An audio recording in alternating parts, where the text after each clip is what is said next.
NFTs, a digital revolution or just another tech bubble? Today, we're diving into the world of non-fungible tokens because they're reshaping how we think about ownership in the digital age.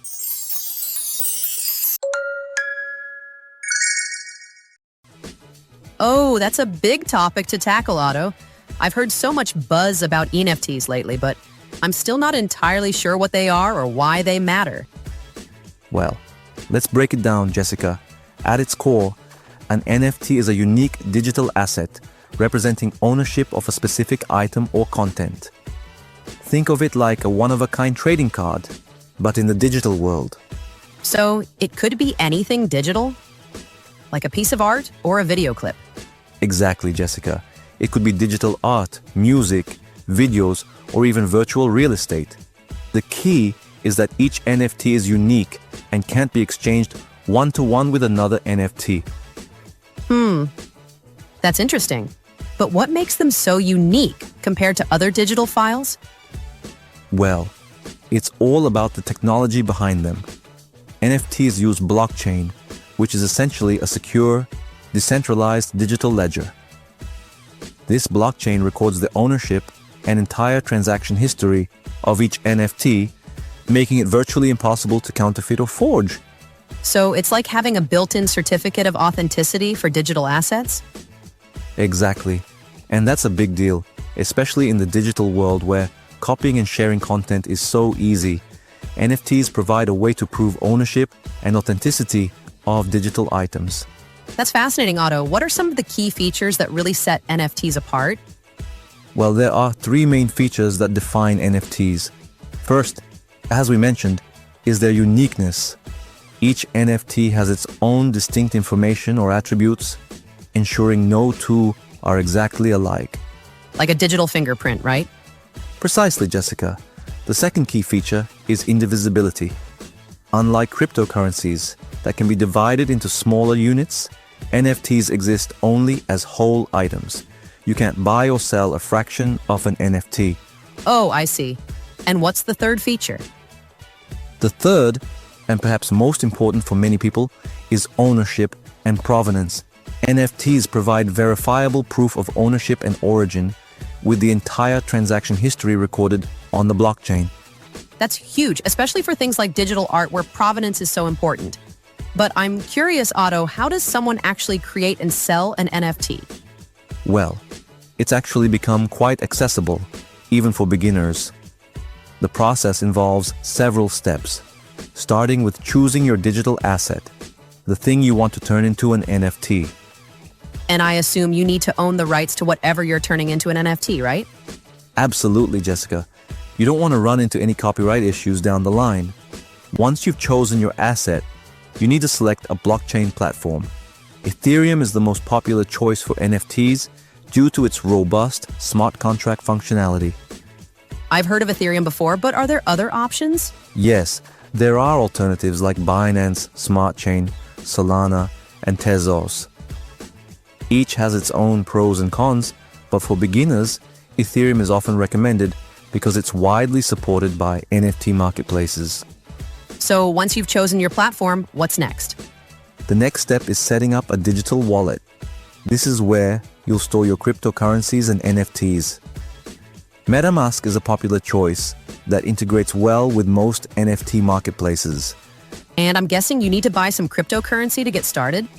You're right on the money, pun intended, Jessica. You'll need to purchase cryptocurrency, typically Ethereum, to cover transaction fees, often called gas fees in the crypto world. Gas fees? That's an interesting term. Why do they call them that? Well, it's a bit of crypto jargon. Just like gas fuels a car, these fees fuel the network operations. They cover the computational energy required to process and validate transactions on the blockchain. Ah, that makes sense. So once you've got your wallet set up and some crypto, what's the next step? The next step is choosing an NFT marketplace. This is where you'll actually create or mint your NFT and put it up for sale. OpenSea is a popular choice for beginners, but there are others like Rarible and Mintable. And how does the minting process work? Minting is essentially the process of turning your digital file into an NFT on the blockchain. You upload your file, add metadata like a title and description, set any royalties you want to receive from future sales, and then finalize the creation by paying a minting fee. That sounds like quite a process. Is it difficult? It can seem daunting at first, Jessica, but most marketplaces have made the process pretty user-friendly. Some even offer lazy minting, which allows you to defer the minting fees until your NFT is sold. That's helpful for creators who might not have a lot of upfront capital. So once it's minted, you just list it for sale? Exactly. You set the price, either a fixed price or an auction format. Choose how long you want it listed for, and pay any listing fees the platform might charge. And then you just wait for someone to buy it. Well, you could, Jessica, but if you want to increase your chances of a successful sale, it's a good idea to promote your NFT. Use social media, engage with online communities, build a following. The more visibility your NFT has, the better your chances of selling it. That makes sense. It's like any other product. You need to market it. But I have to ask, Otto, what do you think about the future of NFTs? Are they here to stay, or is this just a passing trend? That's the million-dollar question, Jessica. Or should I say, the million ETH question. The truth is, it's hard to say for certain. NFTs have certainly opened up new possibilities for digital ownership and have created exciting opportunities for artists and creators. I've heard stories of artists who were struggling to make ends meet, suddenly selling their digital art for thousands or even millions of dollars as NFTs. Exactly. And it's not just about the money. NFTs have also created new ways for creators to engage with their audience and for fans to support their favorite artists directly. Plus, the technology behind NFTs has potential applications beyond just digital art. Think about things like event tickets, property deeds, or even academic credentials. Those are some interesting possibilities. But I've also heard criticisms about NFTs, particularly regarding their environmental impact due to the energy consumption of blockchain technology. What are your thoughts on that, Otto? That's a valid concern, Jessica, and the NFT and cryptocurrency communities are actively working to address it. Some blockchain platforms are moving towards more energy-efficient methods, and there's ongoing research into reducing the environmental impact of these technologies. It's good to hear that these issues are being addressed. NFTs, like any new technology, seem to have opportunities and challenges. Yeah, Jessica, and I think that's what makes this topic so fascinating. We're at the frontier of a new digital landscape, and seeing how it will evolve is exciting. Well, we've given our listeners a lot to think about regarding NFTs. From understanding what they are to learning how to create and sell them, we've covered quite a bit of ground today. We certainly have, Jessica. And I hope our listeners feel more informed about NFTs now. Whether you're an artist looking to explore new ways to sell your work, a tech enthusiast curious about blockchain applications, or just someone trying to understand this new digital trend, NFTs are definitely worth keeping an eye on. As always, we encourage our listeners to research and stay informed about these rapidly evolving technologies.